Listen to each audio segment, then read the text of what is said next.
If you do not take care of your blessings, you will lose them. Kahit na gaano pa karami yung bendisyon, grasya na tinanggap mo sa Diyos, kung hindi mo iingatan ang grasya at bendisyon na pinagkaloob ng Diyos sa iyo, mawawala ito.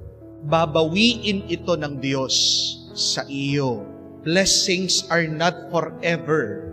If you do not take care of them, and if you are not worthy for these graces. Oo nga naman, tingnan niyo po, kahit na gaano kakalakas, you have the fullest of health.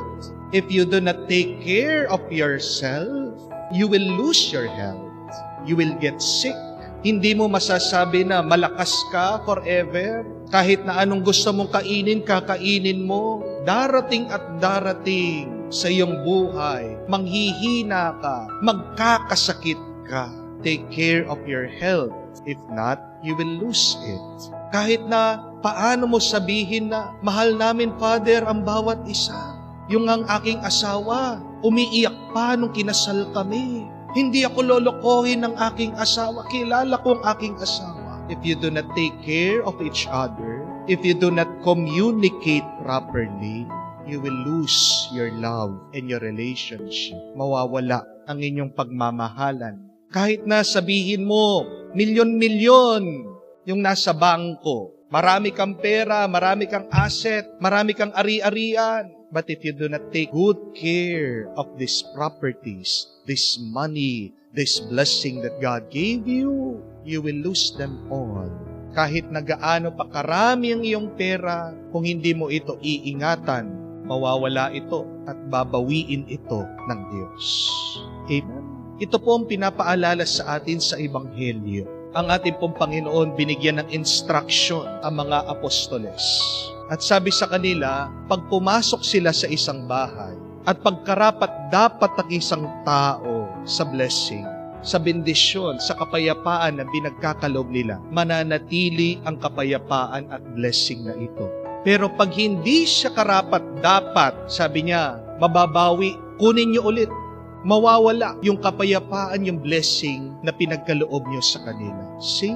Though God bless us every day, if we become unworthy, God can take back that peace and blessing from us. You cannot hold forever on this blessing, most especially if you do not take good care of it. You will lose this peace and blessing if you're not worthy. Mawawala ang kapayapaan at bendisyon sa buhay mo kung hindi ka karapat-dapat at kung hindi mo iniingatan ito.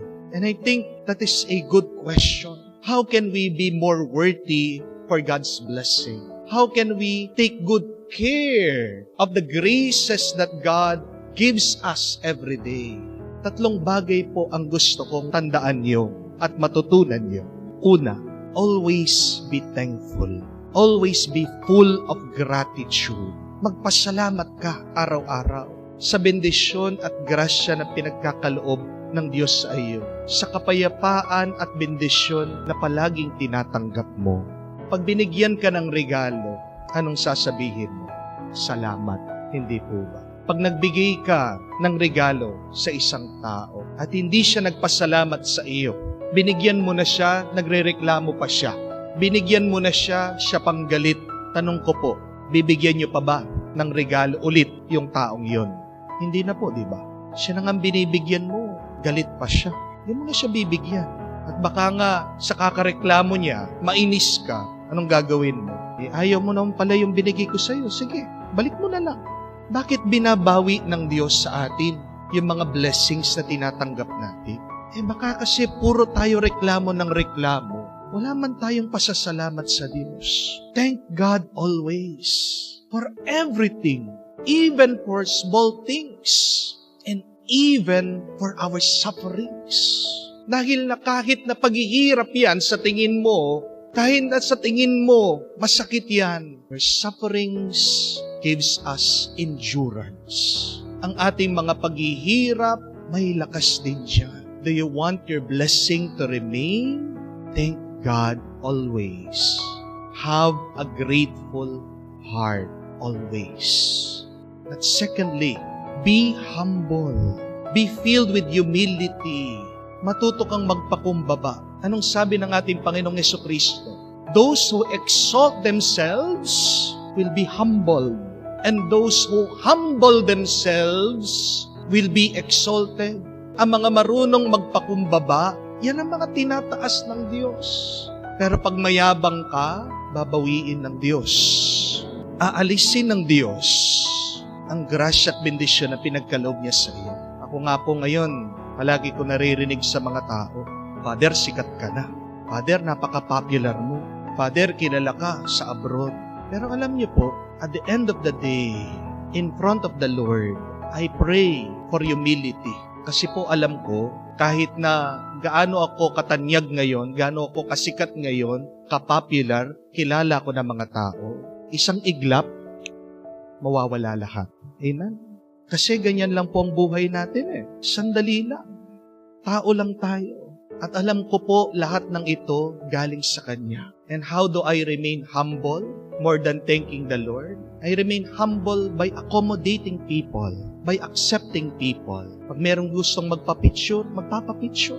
Kahit na isang oras po akong nakatayo, papapicture po ako dahil ang dami mga tao gustong lumapit sa akin. Sino po ba ako para sabihin ko na ayaw ko magpa-picture? Pag pinakita mo ang yabang-yabang mo, pag pinakita mo ang laki-laki ng ulo mo, sa tingin mo, lalapit pa ba yung mga tao sa iyo? Hindi na. Di po ba? Meron nga po, mga dumadating dito sa parokya. Nagko-commute lang, nanggagaling sa mga malalayong lugar. Pag nalaman ko, nagko-commute lang sila, wala silang sasakyan. Ako pa po mismo, maghahatid sa kanila doon sa sakayan. Gamit po sarili sasakyan. Hindi ko po sinasabi sa sarili ko, sikat na ako, I'm somebody. Hindi ko na trabaho yan. Dapat meron mga iba na mag-asikaso sa mga taong ito. No. Kasi kung gaano mang kabilis yung pagkasikat mo, ganon din kabilis darating ang araw, makakalimutan ka. At tandaan niyo po yun, it is a lesson of humility. Gaano man kabilis na yumaman ka, ganon din kabilis pwedeng gawin ng Diyos, mawala lahat ng kayamanan mo. The more humble you become, the Lord will lift you up. The Lord will add more blessing to you. And the third and the last, share, give, be generous. Hindi darami yung iyong blessing, yung iyong bendisyon.